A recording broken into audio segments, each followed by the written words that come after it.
PT Metropolitan Land Tbk menargetkan marketing sales atau prapenjualan sebesar 2 triliun rupiah pada 2026. Hingga kuartal pertama 2026, perseroan sudah mencatat realisasi penjualan sekitar 401 miliar rupiah atau setara 20% dari target tahunan.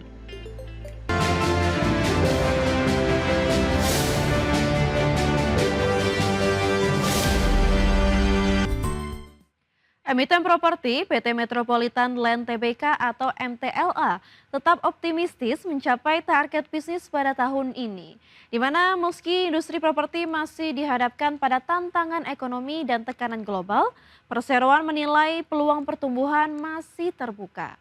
Di mana strategi pengembangan proyek dan penguatan pendapatan berulang menjadi fokus utama perseroan.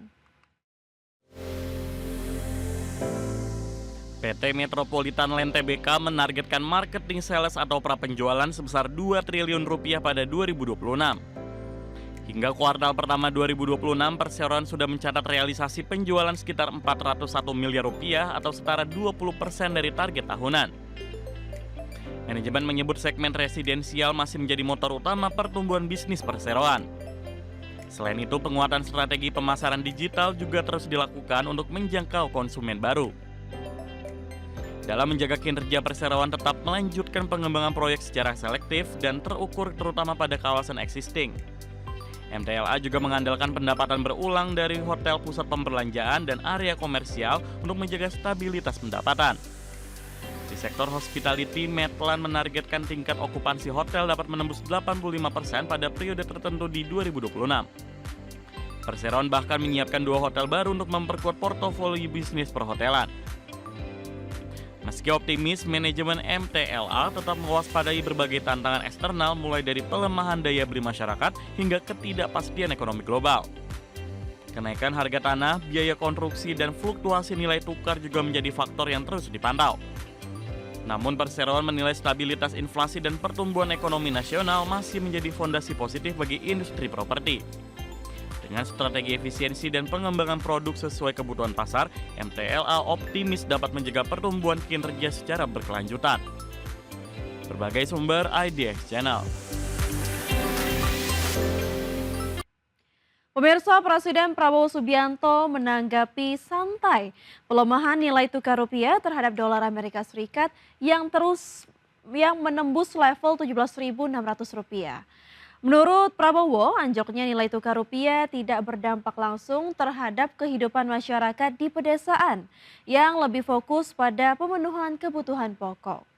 Prabowo meminta publik tidak terlalu mengkhawatirkan pergerakan rupiah terhadap dolar Amerika Serikat.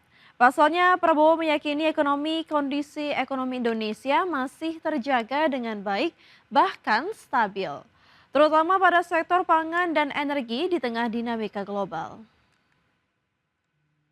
Sekarang ada yang selalu entah apa, saya nggak mengerti.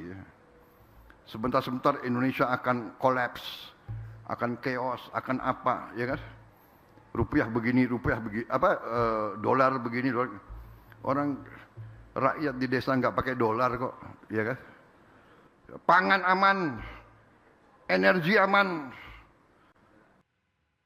Ya, Asosiasi Pengusaha Indonesia atau APindo angkat bicara tingginya nilai tukar rupiah yang mencapai 17.500 per dolar Amerika.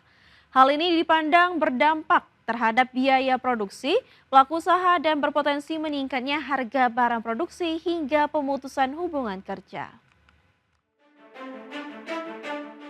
Pelaku usaha menilai tekanan nilai tukar rupiah yang sempat mencapai level 17.600 terhadap dolar Amerika akan memberikan tekanan berlapis dan mengganggu iklim usaha. Menurut Ketua Bidang Hubungan Antar Lembaga DPN APindo, Sarman Simanjorang, sektor manufaktur menjadi sektor yang paling terbebani pelemahan nilai tukar rupiah lantaran bahan baku produksi sektor manufaktur 70% didapat dari impor. Jika pelemahan nilai tukar rupiah berkepanjangan, mengakibatkan beban produksi yang berakibat naiknya harga produk ke konsumen. Bahkan tak menutup kemungkinan adanya skema perumahan karyawan hingga pemutusan hubungan kerja. Pelaku usaha berharap pemerintah dengan cepat melakukan langkah cepat untuk menjaga menguatkan kembali nilai tukar rupiah.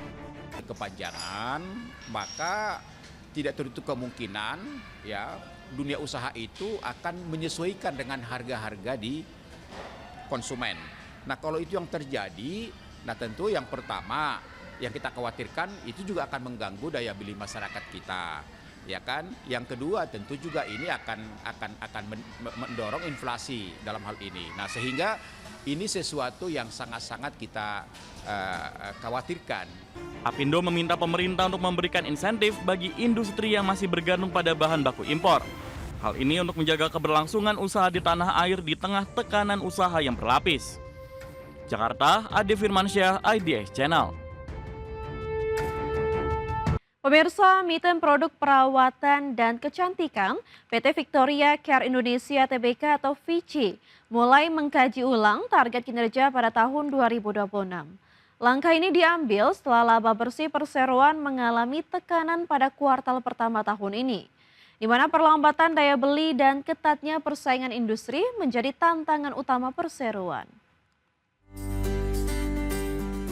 PT Victoria Care Indonesia Tbk menyebut saat ini perseroan tengah meninjau kembali target pendapatan dan laba bersih untuk tahun 2026. Sebelumnya, VICI membidik pertumbuhan single digit namun kondisi pasar yang berubah cepat membuat manajemen lebih berhati-hati.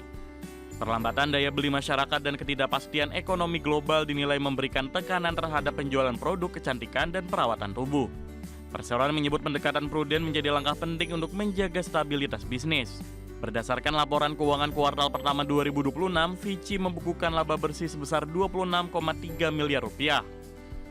Angka tersebut turun sekitar 31% dibandingkan periode yang sama tahun sebelumnya yang mencapai 38,1 miliar rupiah. Meski demikian, pendapatan perseroan masih tumbuh hampir 12% menjadi 363 miliar rupiah. Penurunan laba dinilai dipengaruhi meningkatnya biaya operasional dan persaingan pasar yang semakin ketat. Untuk menjaga kondisi keuangan perusahaan, VICI memutuskan menunda rencana perluasan pabrik yang sebelumnya sudah dikaji. Manajemen menyebut langkah ini menjadi bagian dari strategi mitigasi risiko di tengah kondisi pasar yang belum stabil. Saat ini perseroan memilih berfokus pada efisiensi operasional dan penguatan struktur bisnis.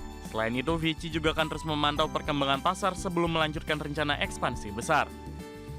Meski menghadapi tekanan industri, produk kecantikan dan perawatan tubuh di Indonesia dinilai masih memiliki prospek positif dalam jangka panjang. Pertumbuhan e-commerce dan meningkatnya kesadaran masyarakat terhadap perawatan diri menjadi pendorong utama pasar. VICI juga terus memperkuat strategi penjualan online dan inovasi produk untuk menjaga daya saing. Ke depan, perseroan optimis dapat menjaga stabilitas kinerja meski kondisi pasar masih menantang. Berbagai sumber IDX Channel.